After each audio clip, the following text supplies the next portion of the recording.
Loving you. Oh my gosh, look at this. It's a Monday podcast and we have a national security text message scandal. Did that not just come gift wrapped for all podcasters out there? You know, we were struggling throughout the day today to go, what's our show going to be like tonight? Then all of a sudden, this current administration went, here you go. Here's a little gift wrapping for you. Just our national security team, vice president, secretary of state, having an old text chain message with one of the editors of the friggin' Atlantic. You wouldn't even believe this, but it's true. It happened. They discussed bombing the Houthis, and there was literally a reporter in the text message chain. Joe Gatto from Impractical Jokers piled up a couple of accusations over the weekend of the SA type, so we'll fill you in there. Plus, lots of people seem to think that Gwyneth Paltrow threw some shade at Meghan Markle. This was not something I planned on including on this episode until I did something last episode and realized why this is important. In addition, Snow White tanks at the box office over the weekend, and this is a wonderful story of how social media literally saved an author. We got a couple of other assorted topics and such to get to, all on this episode.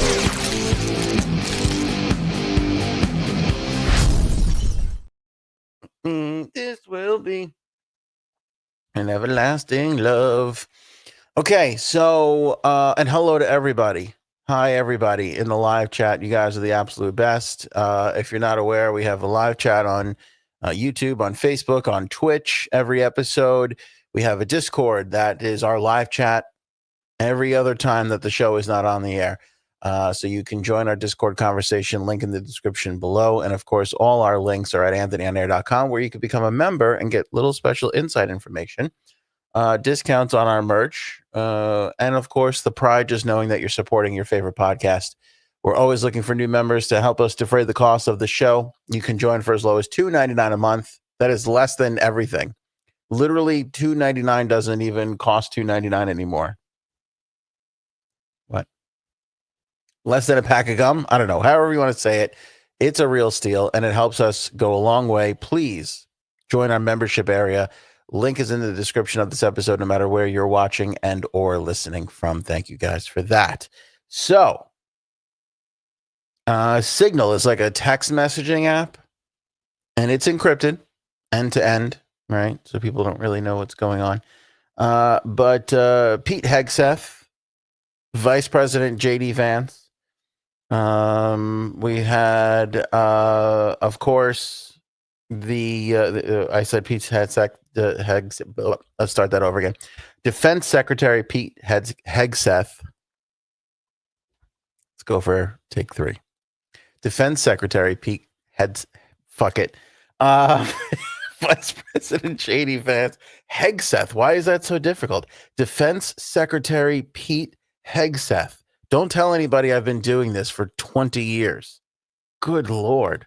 National Security Advisor Mike Waltz were the 3 principals behind a discussion that was happening revolving around the Yemen strikes. This is when we bombed the Houthis in Yemen. The Houthis are the people that have been like pirates, just assaulting commerce ships in the Middle East. Very disruptive, big problem.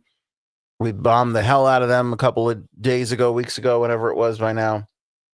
And as it turns out, that in that discussion was Jeffrey Goldberg, who is a writer with The Atlantic. So Atlantic Magazine's editor-in-chief happened to get invited into this text chain where our national security team was discussing bombing the Houthis, this big strike that occurred in Yemen. And this is just a reporter in the conversation the whole entire time. This is one of the biggest idiotic and dough moments, Homer slapping the forehead moments in the history of our country. I mean, it would literally be like, I don't even know. There's no great example. It's as dumb, if not more dumb, than the Hillary Clinton email scandal, which J Sabs is all too familiar with. Oh, yeah. I mean, you might as well be emailing from your at AOL account. And I don't know what it is about our leadership. I don't know what it is. I can't even blame age anymore, because if Trump did something like this, okay, Hillary did it. Somebody else did it too. Didn't Biden did something along these lines? Who just fell asleep all the time? Yeah, well, that's true. I feel like there was another scandal that caught. Was it in Trump's first? I don't remember what it was. Doesn't matter. But for a 60-year-old to do this, okay, I get what it. What happened? I missed it. Okay, it's okay. I'll start over again. No, it's okay. Give me the Cliff Notes version. Here's the Cliff Notes. Our Defense Secretary, Pete Hegseth, fucking nailed it that time. Vice President J.D. Vance, National Security Advisor Mike Waltz, and several others started a Signal chat, which is like a, Slack, or what's the one that we use now that I hate? Fucking hate it so Discord? much. Oh, no. I love Discord. No, the WhatsApp. WhatsApp. Oh, I fucking hate that WhatsApp. So stupid. Why do you hate it? Oh, I fucking hate it. I can't stand it. I hate it.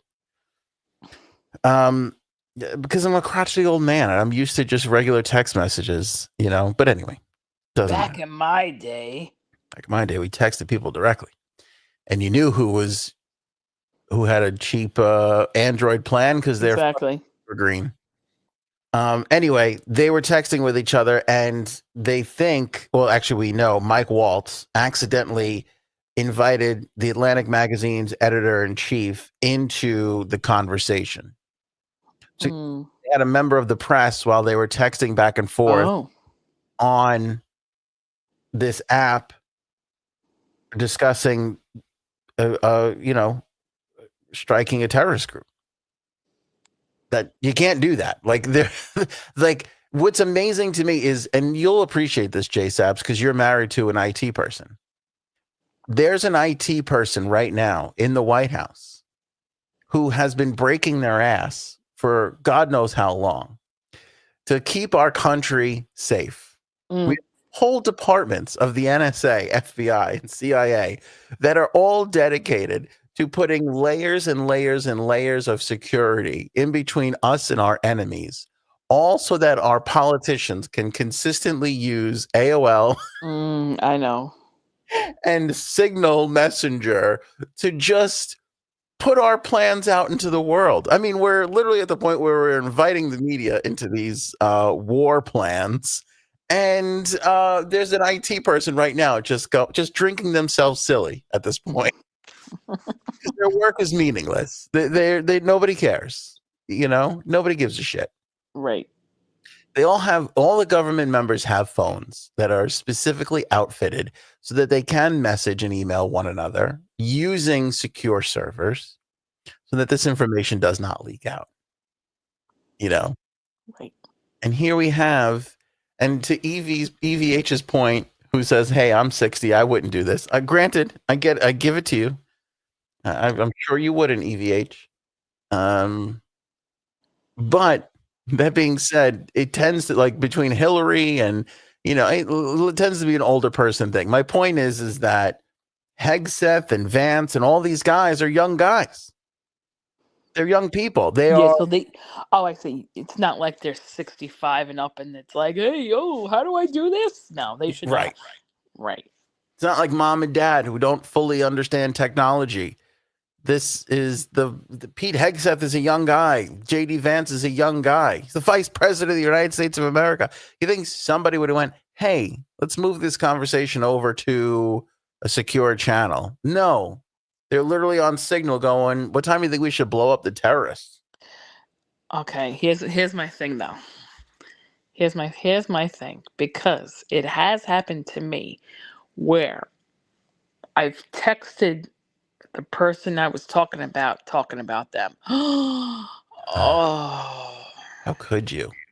Well, it wasn't text. It was like at work, and we were using like an in-office messaging chat Oh my system. gosh. And you're just thinking about this person who you can't stand, and then you start messaging them because it's on your brain and how annoying they are. Yes, Yeah. yes. Yeah. And then I didn't use the person's name though. I just said, "Here she goes again," and I wrote this whole long thing, and I was like, I just sent it to the person. Janine, what the fuck? So then I made a joke, and I was like, um, yes, that's what blank Blake told me. I blamed it on someone else. Oh my God. Oh, you're the worst. But that does happen all the time. It does. Okay.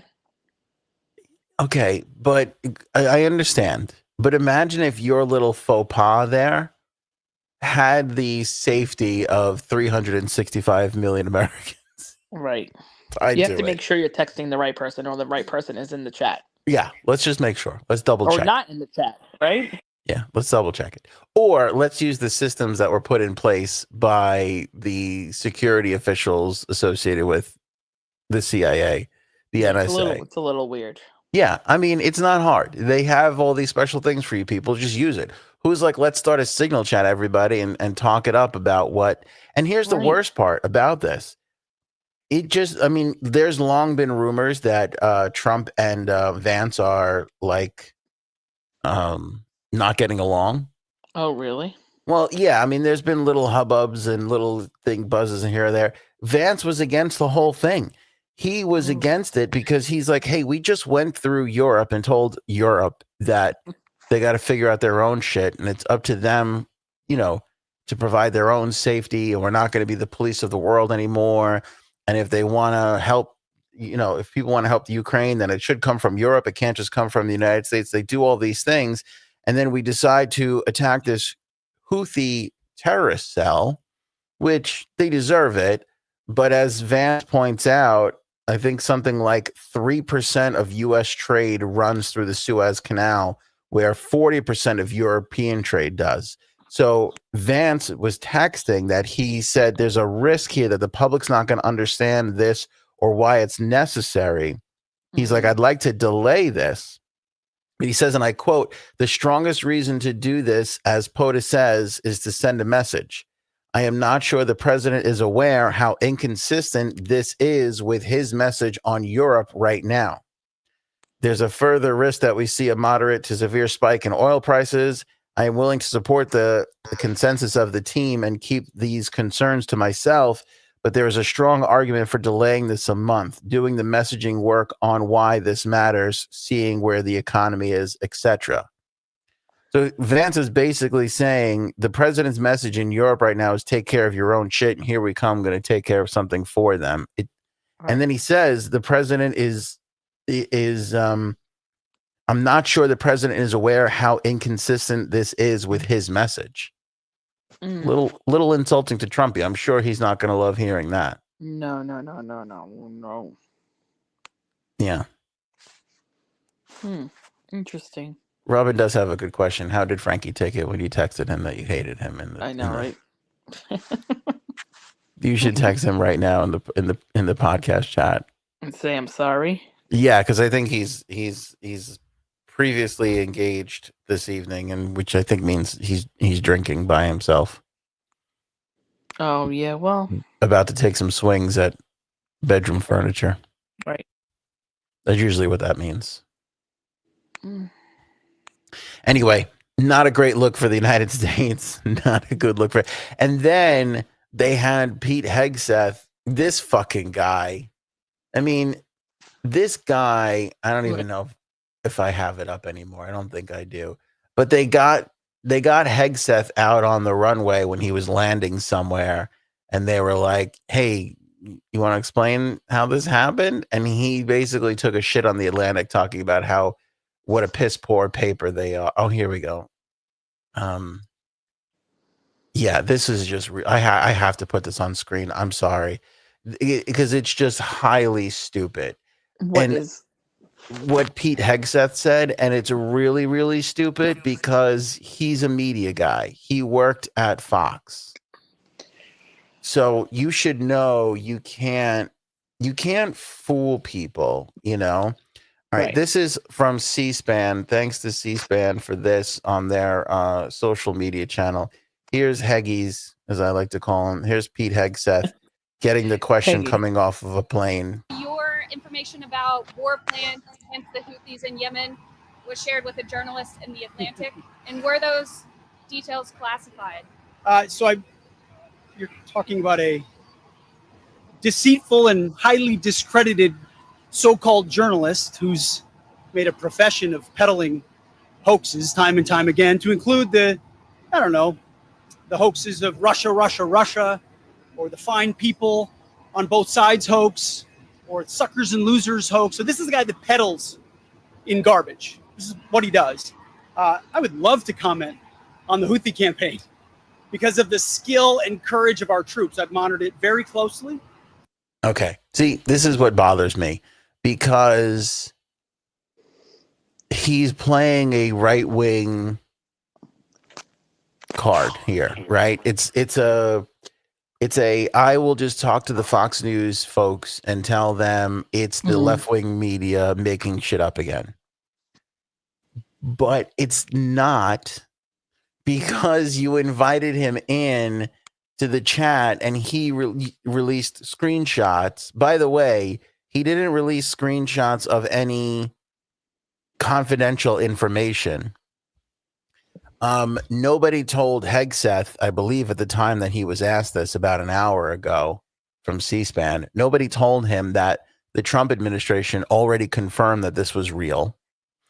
They have to. They can't deny it. You know what I'm saying? Like, you can't just be like, that wasn't real. It's going to be proven, and then you're going to look worse. So he probably didn't even know that at the time. And then he wants to swing focus to the brave men and women that did it. Wonderful sentiment, but not the time right now. You're being asked why you and the administration fucked this up royally. And your answer to sling mud on left-wing mainstream media, which, don't get me wrong, there's plenty to sling there. They deserve it. But in this particular instance, you fucked up. You made the horrific mistake. You can't turn around and blame it on the shitty past of the Atlantic and this particular reporter who you invited into the chat. Exactly. So it was a really, really stupid move. And credit the C-SPAN reporter. He goes on and blabs on, and I'll skip forward to you. By the end, she just flat out asks him, and he just as leaves. we speak, from the beginning, overwhelmingly. Why were those details shared on Signal, and how did you learn that a journalist was privy to the targets, the types of weapons used? I've heard I was characterized. Nobody was texting war plans, and that's all I have to say about that. Right, Thank you. I appreciate it. Yeah, I mean, it's just, okay, do you want to play around with the word war plans? Because this technically wasn't a war. It was a military strike against terror. Okay, you're wrong. You just don't take questions. I'd rather him not take questions. Right. Than stand out there and be like, well, here's what happened. You know, because the goddamn left-wing media, it's like, no, man, this is a bad look for you. You can't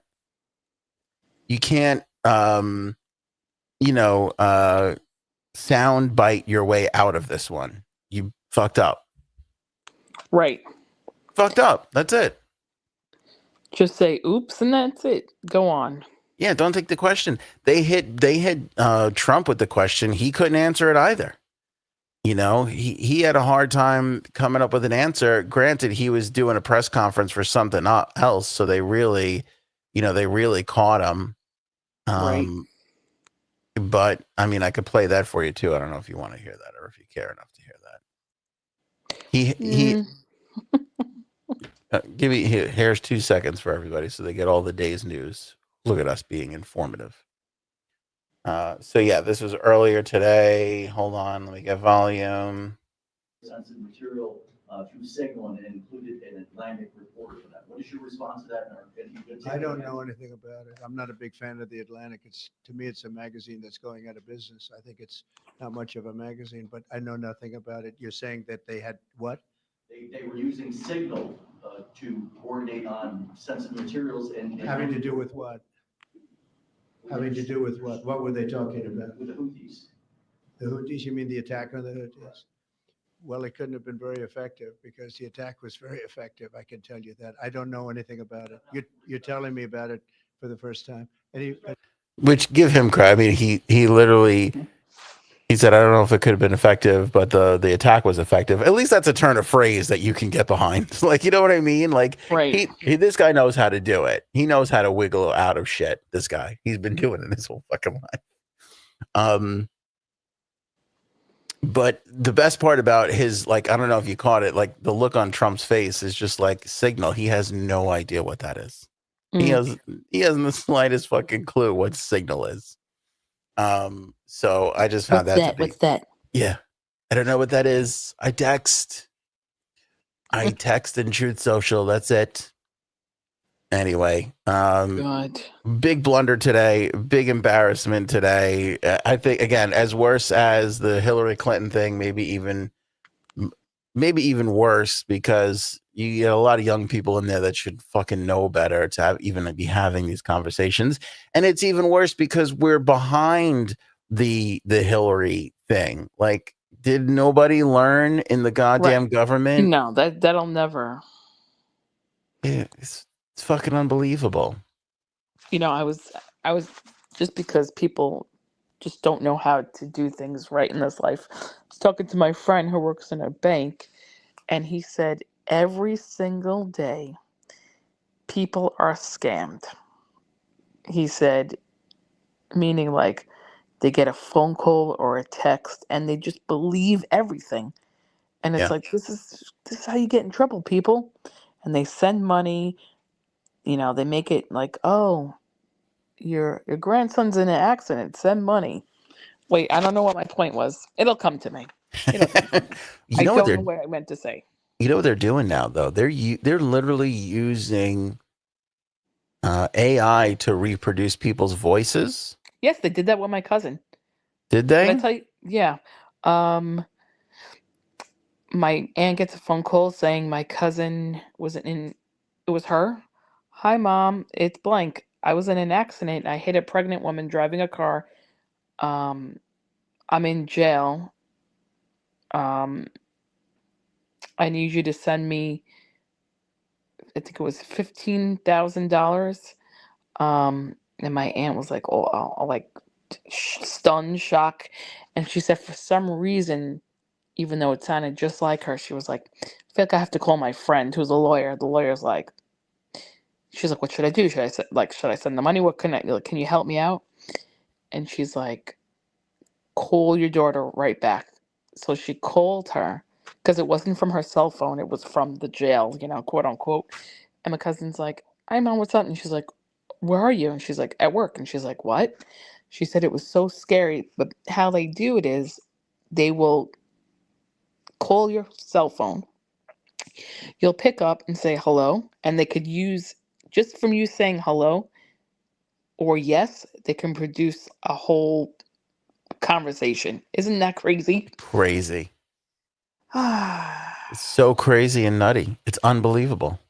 Now, let me ask you something. Do you think this happens in other parts of the U.S. or more in New York? Because I really feel like it happens more in New York for some reason. Oh, I don't know. Yeah, that's a great question. I don't know.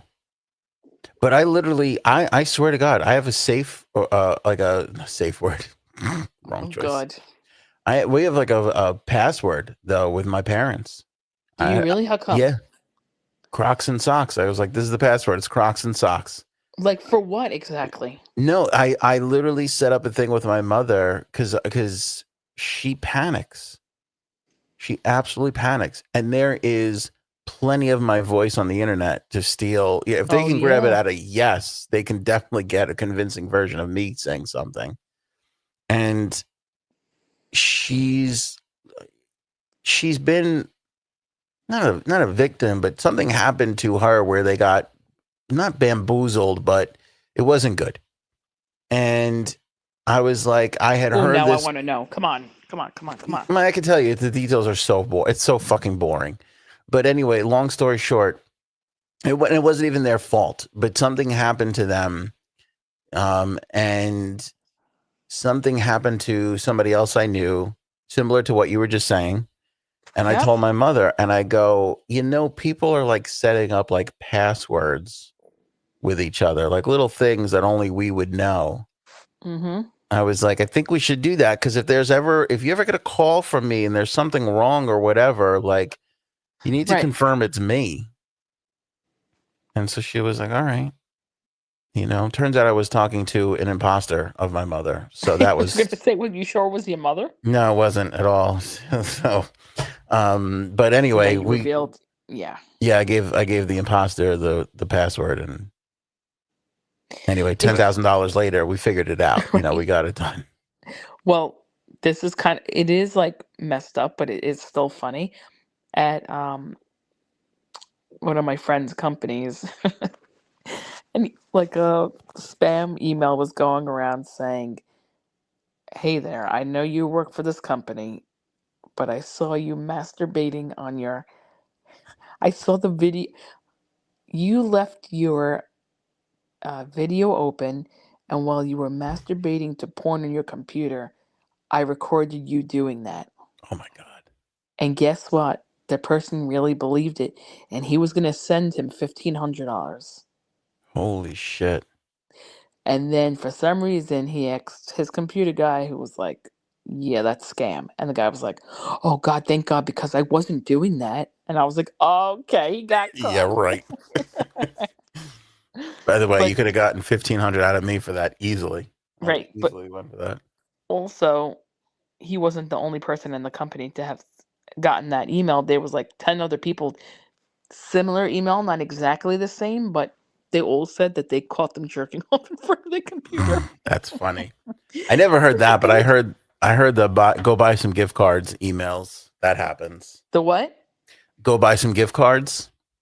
No, what's that? It's a big phishing thing with companies now. They'll get a hold of somebody's address, like email address, and then they'll just send out messages like, "Oh my God, I'm stuck with a client. I need to get them gift cards. Go buy a couple $100, go buy $500 worth of Amex gift cards and mail them, email them to me, See? or forward me whatever it is." And they're scamming people. And you know what's weird? I don't know how they're doing this part of it, but they're targeting like new people, so like they know who's new in the company. I don't know if it's whatever, from creating a new email or whatever, and they're fucking sending it to those people because they're like, "Oh, John in shipping needs these gift cards, or whatever, or Phil the salesperson needs this shit." Yeah, they have no idea who it is. They go out and they buy it, and they're then they're screwed out of the money.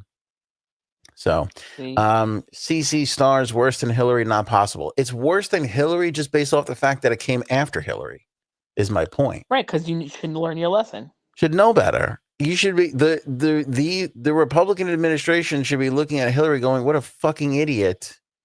Right. We're going to make sure we're not that stupid. And then they are exactly that stupid. Now, there's a little solace in the fact that it's end-to-end encryption on these text messages. So I understand them feeling the sense of safety there, but you literally invited the reporter to the conversation. I can't have this conversation with people. It's more dumb than Hillary. No, I know. I'm sorry. It just is. Miss Justice says, "You're telling me that the president doesn't know about a military strike." No, he knew about it. Right. He knew about it. I'm saying he didn't know about what was the fucking place called? Slack? Not Slack. Oh, yeah. Whatever the fucking app is called. Doesn't matter. I hate all the apps. No, he knew about the attack, of course. But again, all this conversation is happening behind his back, and there's the vice president going, "I'll keep my mouth shut, but I think this is stupid because it's against our message in there right now." And that doesn't bode well for the communication in the administration, especially between those two. By the way, this is brilliant. I answer the phone with a Scottish accent now. See? Maybe that's what you got to start doing, JSAB, so your voice doesn't get stolen. Start answering the phone call in a Scottish accent. Oh, crikey. Yeah, that is not Scottish. Is that your Scottish accent? I have no idea what a Scottish person sounds like. They all sound the same for that area of the world. They sound awfully Australian. That area of the world, not America. No, right. Oh my God, we were catching such a beating on social for the Rosie O'Donnell Ireland thing. Why? Oh my God, people are like, You stupid Americans and your stupid viewpoints. They're like, Ireland's beautiful. And I'm like, no, it is beautiful. It was just, it's just. I'm sure it is, but like, it's not really my. If I had to go choose, listen, I'm living on an island where it's 85 degrees. Just that's it. Who isn't, though? I know. Who isn't? I mean, if you're telling me Ireland and Seattle are so prone to rainy, shitty weather that they need to live that way, okay, fine. But that's literally the two places that I'll accept that answer from. Right. Because the rest of us are, like you just said, we're heading for fucking sunny skies and 85-degree weather. There you go. There's just no fucking two ways about it. All right, Joe Gatto, you know who he is? The Impractical Joker guy?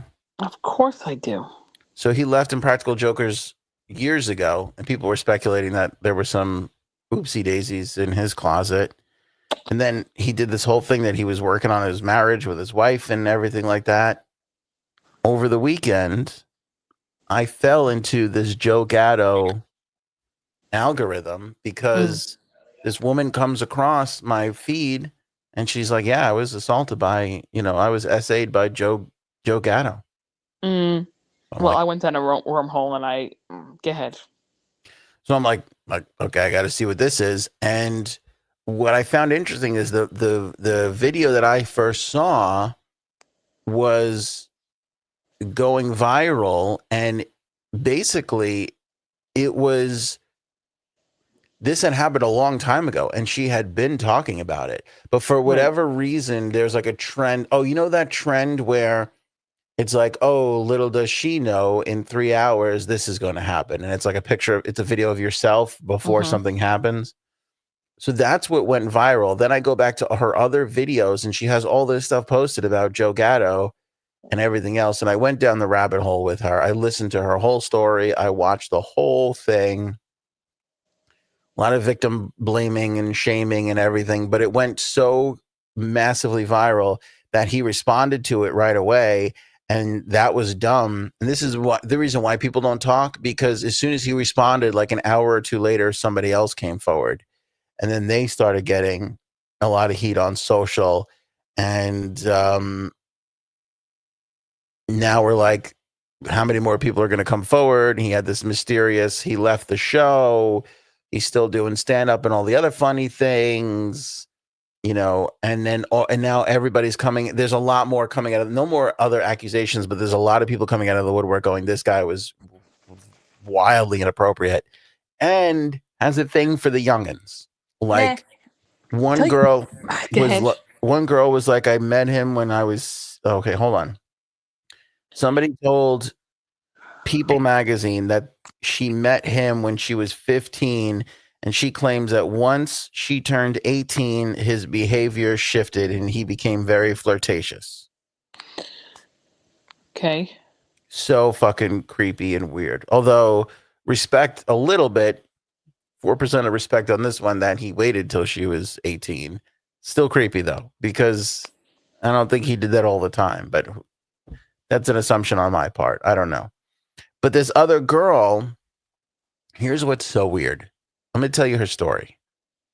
She runs into Joe Gatto at a restaurant, asks to take a picture with him. Right. They take a photo together. She writes to him. Wait, I know the story, but I want to see how you tell it. Go ahead. Okay. Oh, you know her story? Yep. Go ahead. Okay, good. She writes to him and she says, it was great taking a picture with you and blah, blah, blah. I was so excited, celebrity, all this jazz. They have a lot of back and forth together. And she essentially says, I'm trying to get to your show tonight. I think fishing for an invite. He's like, hope to see you there. Doesn't provide her with one, but responds in a way that it's like, if you make it, let me know. And I will put you on the VIP list, which is hilarious to me because that's a cheap comic going, I want to bang you, but I'm going to need you to purchase a ticket first. I'm not going to go ahead and put you on the list, which he absolutely can. Right? Every performer gets allotted X amount of tickets to put people on lists, assuming he was out of them or whatever. So she goes and she winds up getting the meet and greet and takes another photo with him and then starts to write him afterwards. And it gets to the point where it's like after a comedy show, it's super late at night. So she winds up like taking an Uber to his hotel and meeting him. And here, did you know, were you aware of vanishing mode on Instagram? Yep. I was totally unaware of this. Yeah. So, Okay. Go ahead. no. I have no idea. DMs are not my thing. So, and correct me if I'm wrong here, but you can go into vanishing mode and then what happens? Everything you write after a while goes away. How long is it? Oh, it immediately goes away, I believe. Okay, because then she took a screenshot of what he said, which really made me, because I'll be honest with you, as you're going through her story, I see the pictures and everything, and I'm like, I don't know, like, how do we know for sure that she was even there? And then she shows you the vanishing post or DMs, and he's like, hey, I'm on the 7th floor or whatever, and if you can't get up the elevator, I'll come down and I'll get you. And I'm like, all right, well, they definitely knew each other. They definitely had an interaction together. Oh, I didn't see that. Oh yeah. She had this screen. I'm telling you, I watched like 9 of her videos because it really just pulled me down the rabbit hole because she seemed, and this is not victim shaming because I do believe her, but she seemed like she was going, it was an attention thing. Yes, or that she was trying to, what's it called when you bait people just to get attention? What the hell? There's a certain word for it. Like a thirsty thirst trap? Something like that, yes. I call people thirsty that are like that. That, you know. Because a lot of people were shaming her because they were like, what did you expect to have happen, you know, when you go to a comedian's hotel room at 2:00 in the morning? Right. It's not an unfair point. However, there was something about her innocence, and I don't know where she's from, and I'm assuming like the Midwest where they don't really see celebrities a lot.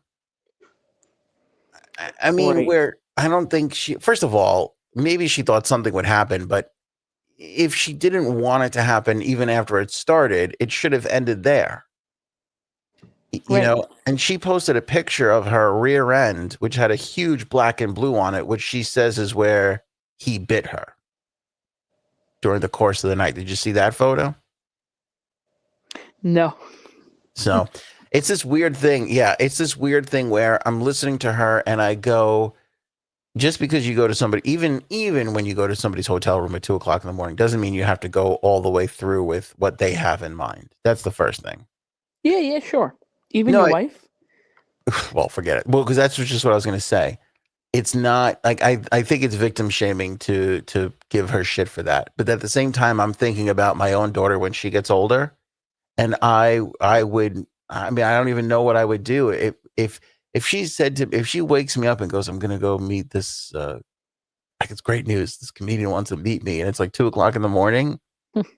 I mean, I don't know what I would do to her. I would be like, I would be like, are you fucking crazy? Are you fucking stupid? Exactly. If my daughter said, I'm going to go meet this guy at a hotel room and it's 7:00 at night and she's 35, and it's her husband, I'm going to be like, the fuck is wrong with you? Don't go there. Ooh. Yeah. Okay. That wasn't a great joke. But anyway, the point is, you would tell your you would tell your sibling, your little sister or whatever, you know, don't be this stupid. But at the same time, there was this innocence to her that was kind of like, I don't know if she was going to get attention or, you know, people should be, it would be really nice for people to be able to feel comfortable with saying no and leaving the situation like that, even though it's a situation like that. Or put out, like, would you say put out or get out? No. I do. I say that to my husband all the time. Put out or get out. Do you know who said that on TV?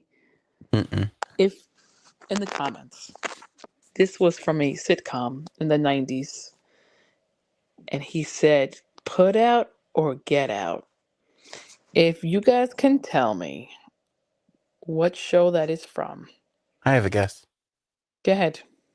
Do you want me to say it or do you want me to let everybody else guess? I want everybody else to guess, and let's see. Okay. I'll write mine down. By the way, top 5 shows ever. Ever. Interesting. Okay, I'm writing down. Cosby.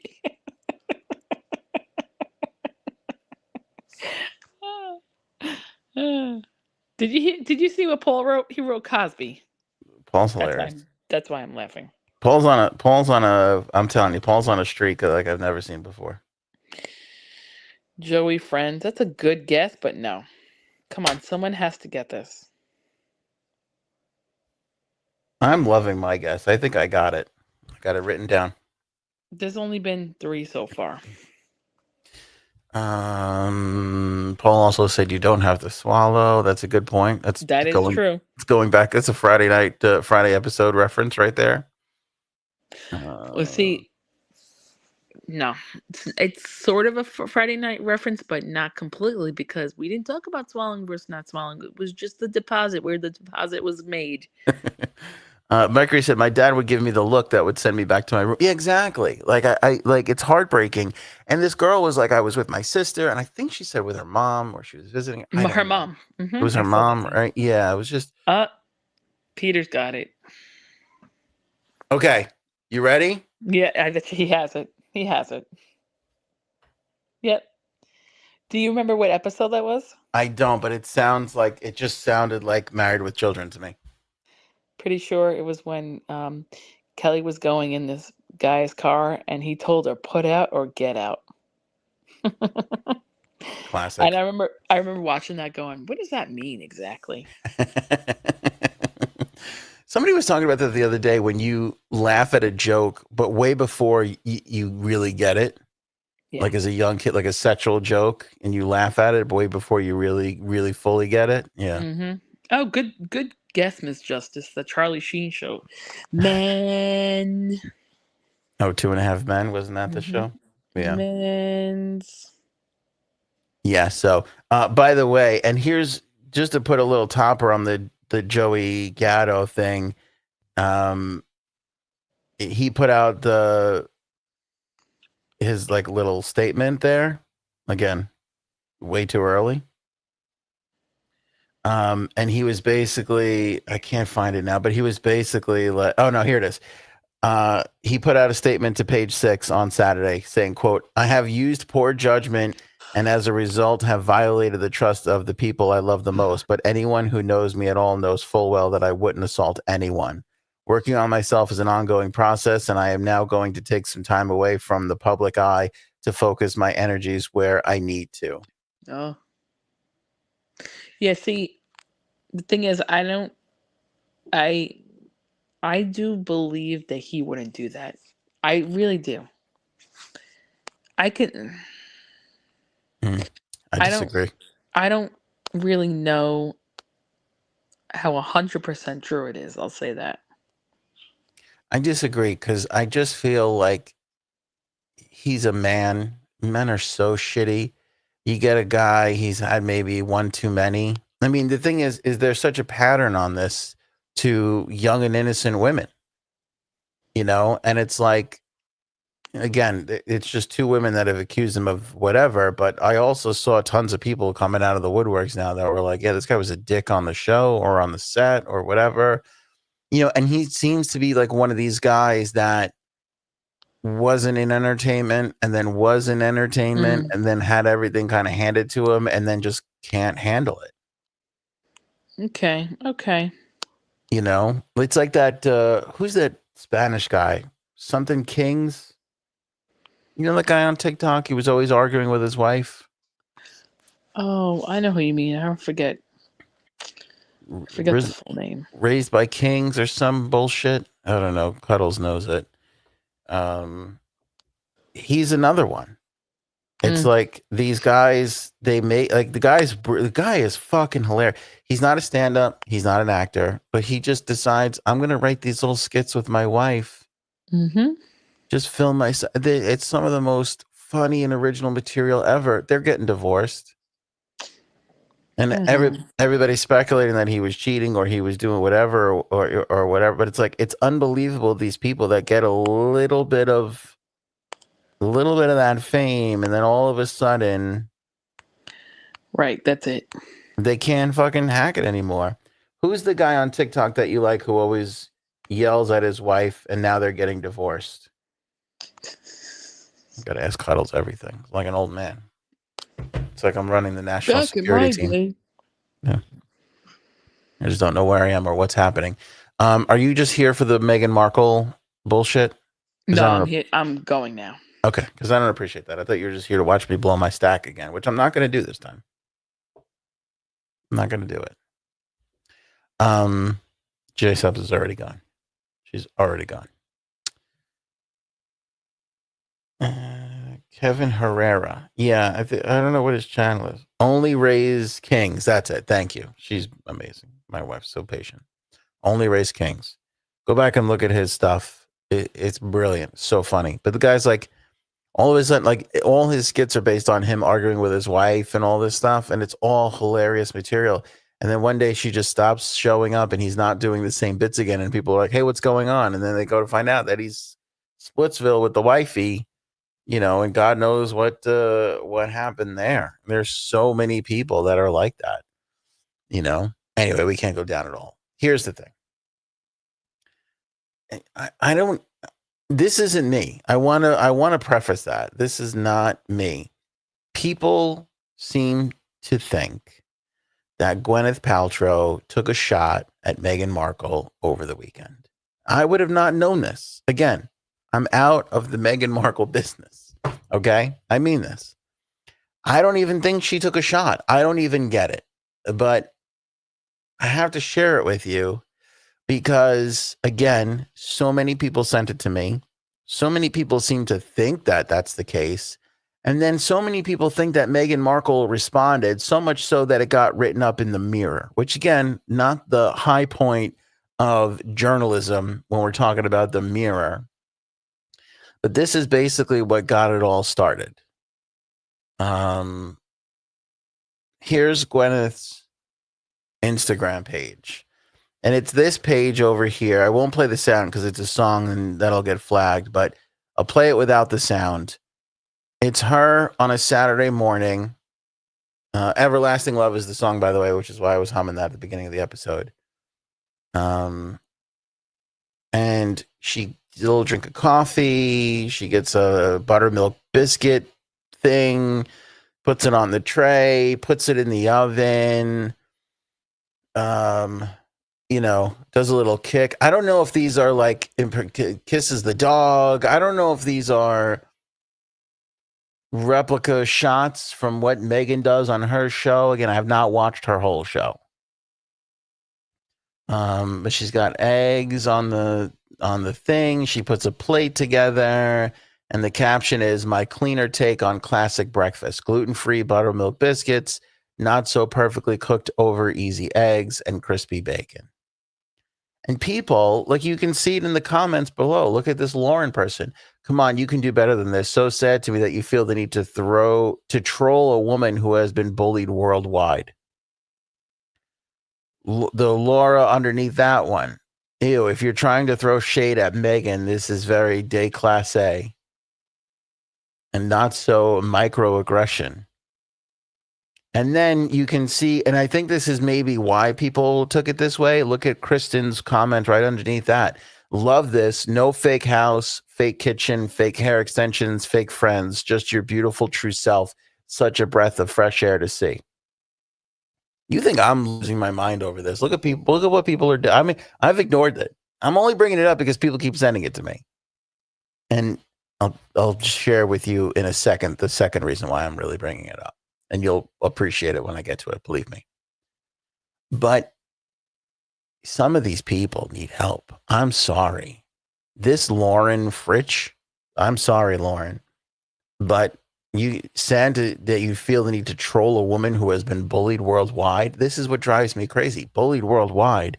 She has deserved everything that has come her way, if not even more. Like, you've got to be shitting me if you think that she doesn't deserve some of the shit that she's caught. And if you want to say nobody deserves that much shit, okay, fine. But she's the one who has consistently put herself out there and has essentially begged for the treatment that she has gotten.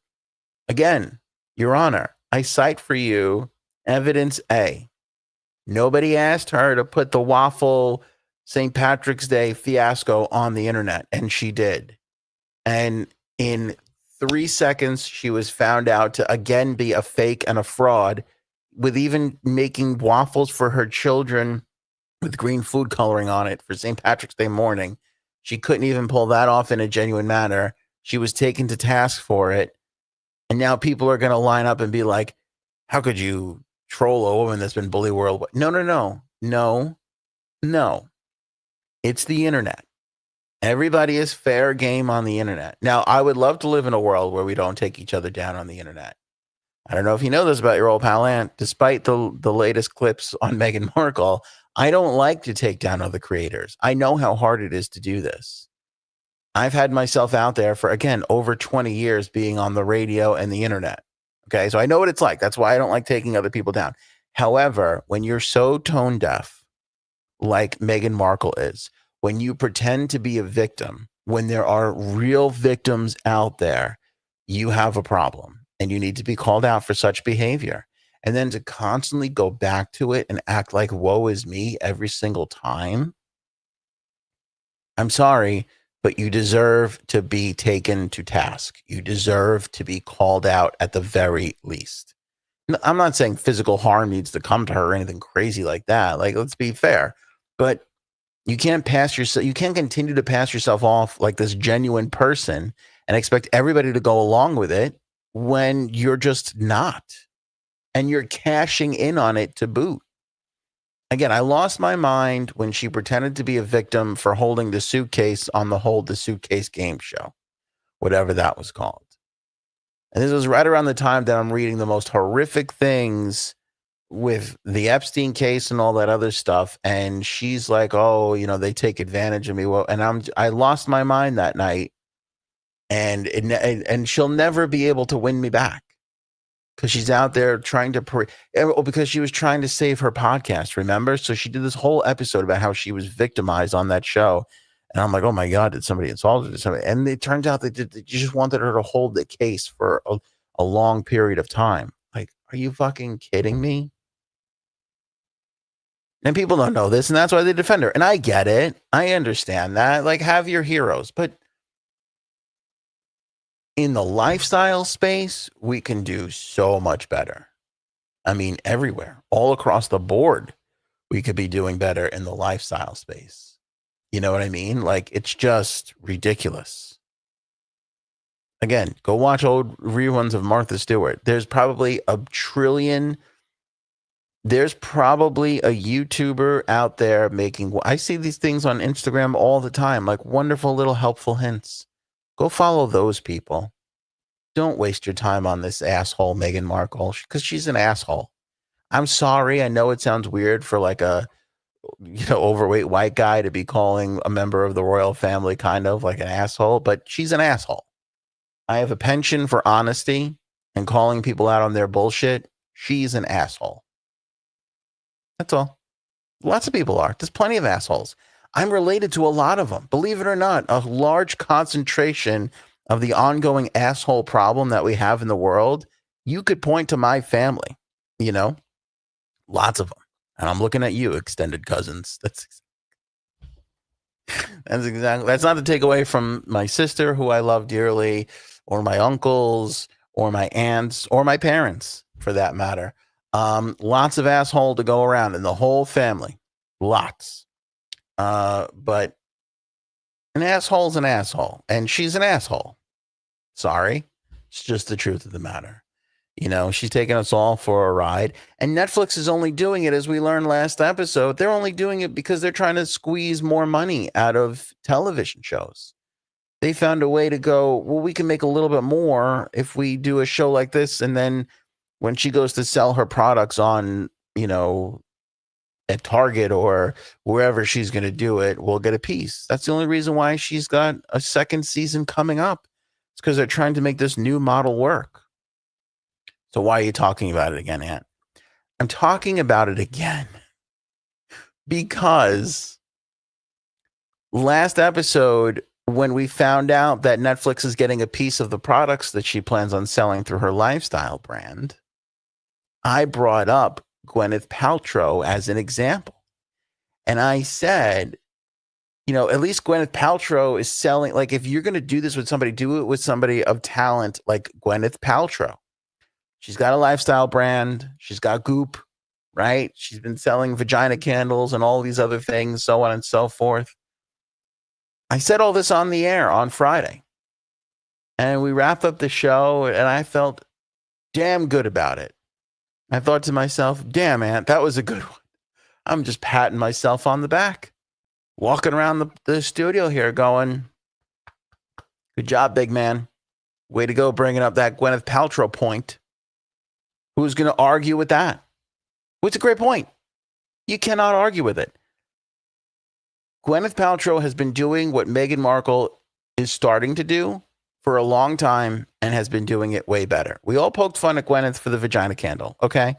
But the fact of the matter is she's had this lifestyle brand and it has been going strong for years. 4 years. So there I am, just feeling great about everything. I made a good point. I backed these stupid Meghan Markle defenders into a corner that they cannot deny. You know what I'm saying? I did it. I go, you can't argue with this Gwyneth Paltrow argument that I have made. And then I went back and I looked at the highlights. And this fucking asshole said Gwen Stefani instead of Gwyneth Paltrow. Yeah, but here's the thing, Christella. They're going to be everywhere. Because how much longer until they realize, oh, Meghan Markle is an absolute zero and just a train wreck on our reputation. Let's go to Gwen Stefani. You know, imagine if Gwen Stefani, who's an actress, who has talent, who's an entertainer, right, turns around and goes, I don't know, we'll figure out a creative way. Maybe I'll come on here, I'll read Shakespeare, and then in between readings, I'll try and sell vaginas, you know, or whatever crazy thing she's selling. I don't know what she's selling, but people are buying it like nuts. Talk about assholes. I was so proud of myself. I was so proud of myself. I was so proud of myself. And then I go back and it is almost like I even said to did somebody AI what I said? And then I thought, somebody AI'd it all right. Your barely functioning brain AI'd Gwyneth Paltrow to Gwen Stefani. I must have said Gwen Stefani 6 times in that clip. 6 times. Not once did I catch Gwen Stefani should have been Gwyneth Paltrow. What an asshole. What an asshole. Look at this, Mercury. I was so confused when you said Gwen Stefani. Well, next time bring it up. Next time say something, okay, Mercury? Because I could have really used a hand there, clearly. And you know what? I'm sure a lot of people did in the live chat. I probably wasn't looking at the live chat in that moment. So there's no excuses here. Don't take the blame, Mercury. It's all my fault completely.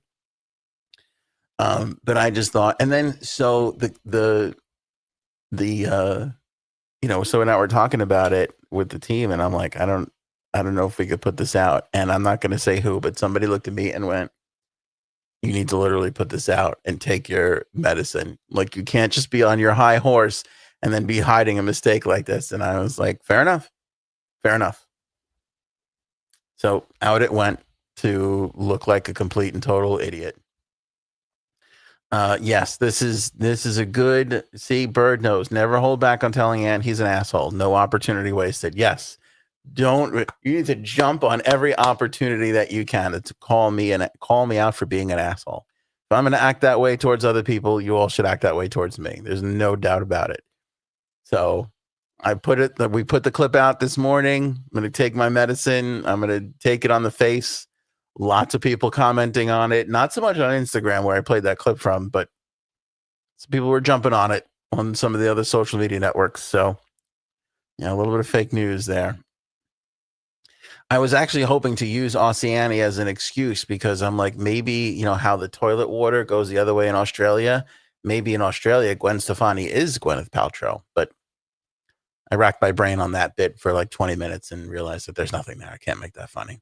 Anyway, Snow White has tanked at the box office. It's one of the weaker Disney releases of all time. We got to talk about this really quickly here because this whole movie has been an absolute nightmare. We haven't talked about it. And I'm going to be honest with you. I don't even know half of the extent of it. You know, I mean, Gal Gadot was like, Gal Gadot's Jewish, I think.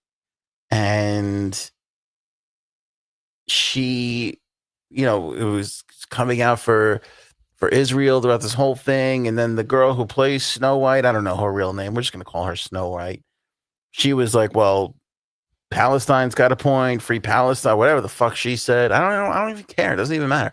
But when you have your two stars of a film lining up with the Israel-Palestine conflict, not where you want to be. Promoting a movie, a fairy tale, by the way. It's not where you want to be. I can't imagine what the marketing team at Disney, when that shit happened, they must have been like, oh, for Christ's sake, can't we just make it fucking... Everybody in the world, the whole world can line up and fight Israel-Palestine. Can we just make a fucking movie without people getting involved in this bullshit? Which I can't even look at Gal Gadot ever since she started singing Imagine during the pandemic. Do you remember that? Since that, I cannot look at her, cannot take her seriously. Haven't watched the Wonder Woman movie since. I just can't get into it. Cannot get into it. It's fucking killing me. But it bombed terribly.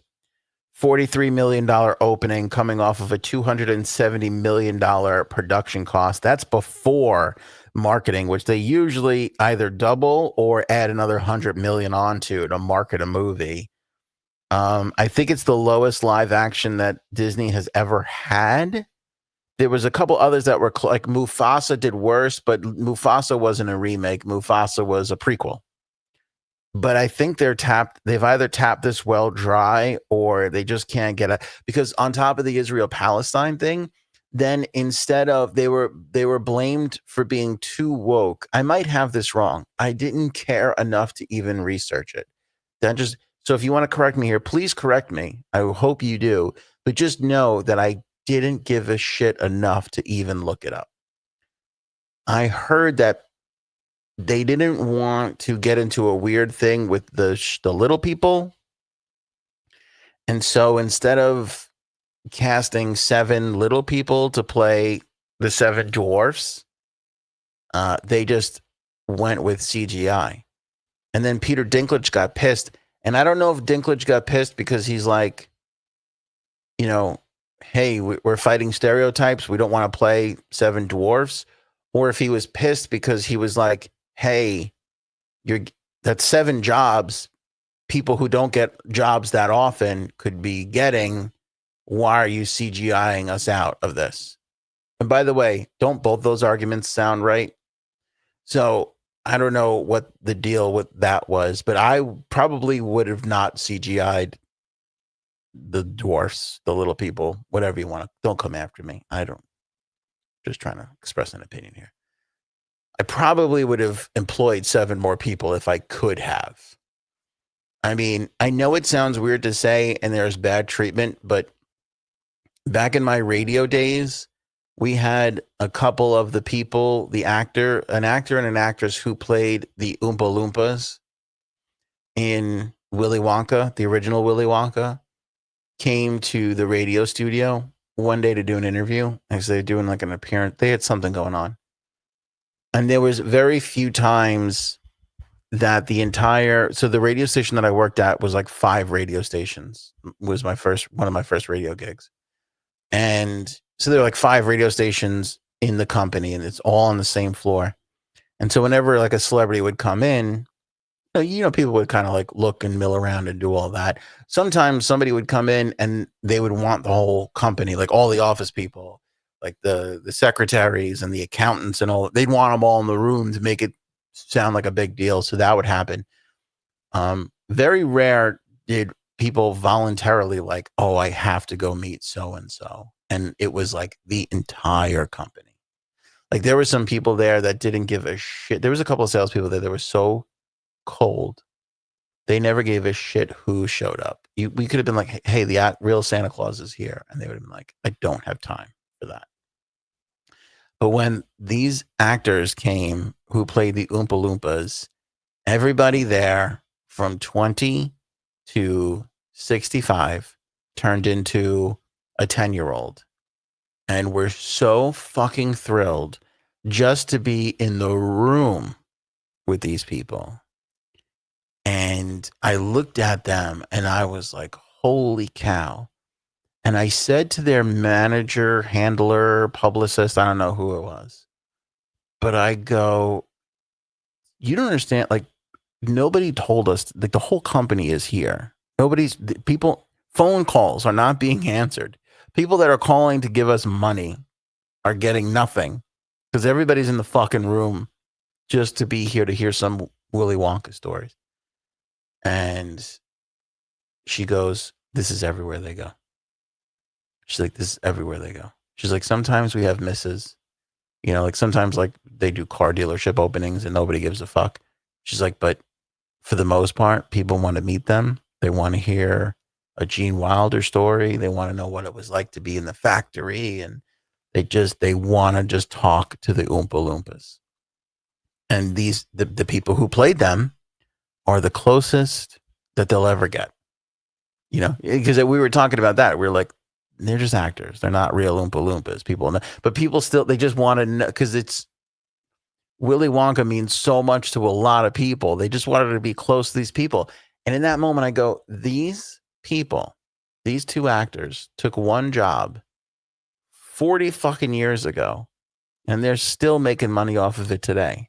It seems crazy to me to deny people that opportunity. I mean, if you're Disney, you could be setting somebody up for a really long time and they just go, we'll just CGI it. And I don't know if that's woke behavior or if it's a lot less expensive to have some people draw up some computer people than it is to actually pay real human beings. I just don't know what it is, but I know they caught an awful lot of shit for it. Snow White tanks. I don't know what the solution here is for Disney because they got Stitch coming up. And then what I think is the worst decision of all, they got Moana coming up. At least Snow White was made like 70 years ago. So to reimagine that with real people is one thing. But now we're talking about a cartoon that we all just watched 5 years ago. I mean, I don't know when Moana came out. Maybe it's 10 years old by now. Maybe it's 15. Still feels way too close to be like, we're going to take that same movie with basically all the same actors and just film them instead of the cartoons. I'm like, it's kind of like, what are we doing here? It's the same fucking movie. It's going to be the same version. It's just not going to be drawn or computer animated. I don't know what I'm going for. I can honestly see plunking down money to watch the live action Moana when I just saw it and it's going to be on my streaming service, Disney, that I've been giving you $13 for a month anyway. I think CGI is woke. I don't know. Well, I think it was the woke part, to clarify, the woke part comes from we don't want to subject little people to having to play. I don't know. Hollywood is so weird with this stuff. Like suddenly certain people can't play other certain types of people. And it's like, if somebody has special needs, a non-special needs person can't play those people anymore. It's all very strange to me. You can call me a shitty person if you want, but again, coming off of my Oompa Loompa experience, where these people were given an opportunity to earn a living off of one role, I know that's shitty. I know everybody wants to be Brad Pitt, but not everybody's Brad Pitt. Not everybody's Nicole Kidman. There's beautiful people who fit the mold and make it and are successful, and then there's people that ain't. And it ain't just little people. It's tons of people that just don't make it. I would have given that role to an actor. You know, I would have found 7 actors to play those parts, you know, and bring some real life to the whole fucking thing. Lastly, I want to leave you guys with this one because it is so fucking heartwarming for all the shitty stuff that we've had to look at, over time. To have something wonderful like this is just so fucking great. I love it so much. I'm going to share this with you because it seems like it would be a bad thing, but the goddamn internet has been just so wonderful lately. So, credit, I don't even know who it is. Tamiad. I don't know who's coming up with fucking names on shit anymore. Honestly, who's doing it? I don't know if this is this girl's name. Tamiad. Taymaed. Thank you so much for the clip, for putting this on social media. It's wonderful. Absolutely wonderful. This girl, this is a 7-second video. This girl is in a Barnes and Noble. You can see the text on screen here. This sweet man is sitting at a Barnes and Noble with a stack of his books he wrote, and my heart is breaking every time someone passes him. You can see the man sitting there with a stack of books. Doesn't it just look like it's there's a lot of books on the table. Nobody's lined up to meet this guy, right? There's just all this shit here. You're just looking at this going, what the fuck? Right? So here, I'm going to let this play out.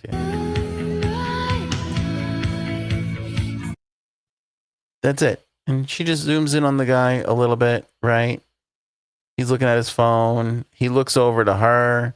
She doesn't want to see that she's filming him. Look, he's got his little Starbucks cup. He's sitting at his little table with his little stack of books. And she's like, my heart breaks for the little sweet man just sitting there with a little stack of books. Take a look. She's got 7 million likes on this video. 7 million likes. I don't even know how many views. 7 million likes on the video.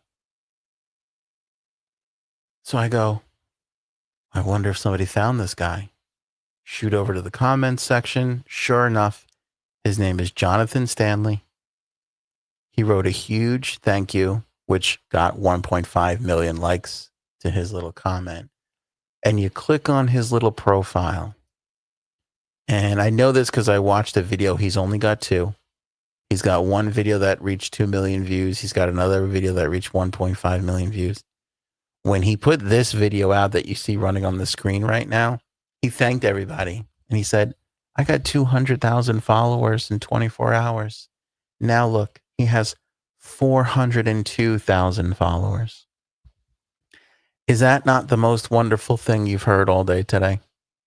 And if you watch this guy's clip, he basically says, I lost my job and was treated pretty poorly by my workplace. And I wanted to write a book to empower people so that they didn't have to go through that again. They could read my story and they could learn from it. And I didn't know how, but I wanted to reach a lot of people. And all of a sudden, some strange girl who just happened to walk across this guy took 7 seconds to film a video, put it online, and his life has absolutely changed. Just like that. His life has absolutely changed. 402,000 followers. You know how hard that is to get?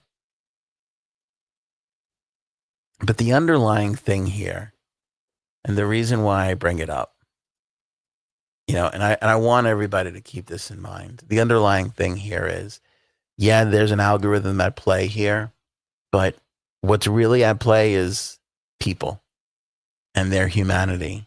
And every Tom, Dick, and Sally that looked at that little girl's clip and thought, who is this guy? I'm going to follow this guy. I couldn't be there at the Barnes and Noble to get an autograph book that day, but now that I'm watching this video, I could throw him a follow. And it just exploded from there. One person to the other person. Algorithms are there to feed us, but at the same time, we feed the algorithms, right? You put a video out and people start reacting really well to it or really engaging with it, and it's only going to deliver to more people. So there's people at the heart of all of this. I know it's social media and it's cold and it's algorithms and it's computers and it's all that shit. But these are people who cared and made this thing blow up. And now this guy who had seemingly no prospects, sitting at a little table with nobody caring and all these copies of this book in front of him, now all of a sudden has a career as an author just because of a 7-second video and a bunch of human beings that actually cared. That's crazy good. That's crazy good. Take that with you on this Monday and go out and enjoy yourself a lovely Taco Tuesday. I would be remiss if I didn't mention my good friend Erin C's novel. I'm going to try and get Erin into a Barnes & Noble this weekend and ignore her so we can get her to go as viral as that dude. Here's the heartbreaking thing. I don't know if I didn't talk to Erin today, but I'm sure there are a ton of people, ton of authors that have been trying to make it and have their book, find some sort of audience for years. And this guy sitting at a table by himself goes super viral. They're probably like, fuck, why did I think of that? Why didn't I think to do that? The thing is you can't recreate that. It's totally genuine. Not that long ago, I saw this woman who was crying in her car. And she's like, I run a coffee shop in Brooklyn. It's so fucking hard.